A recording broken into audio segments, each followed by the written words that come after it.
fayyina arganneerra.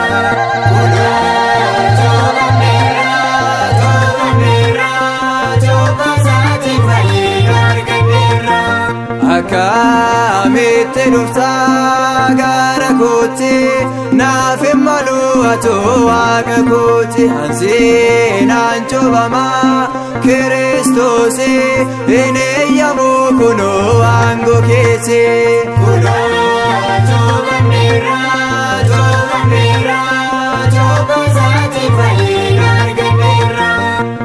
Qulqulleessa daandii Yohaannisi naaf eeyyame hojii fayyinaati kan cuubameen fayyaa lubbuudhaan ni jiraata barooma baraani.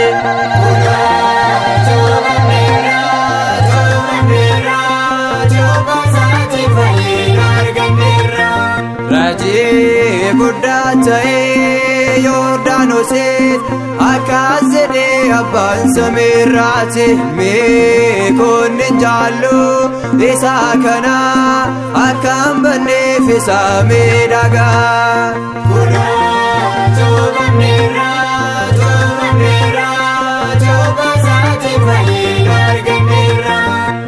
Guyyaa 40 cuuba boodaan mucuma argannaa ittiin adda baanaa kana mannee cuubbaadhaanis Kiristoos uffannee.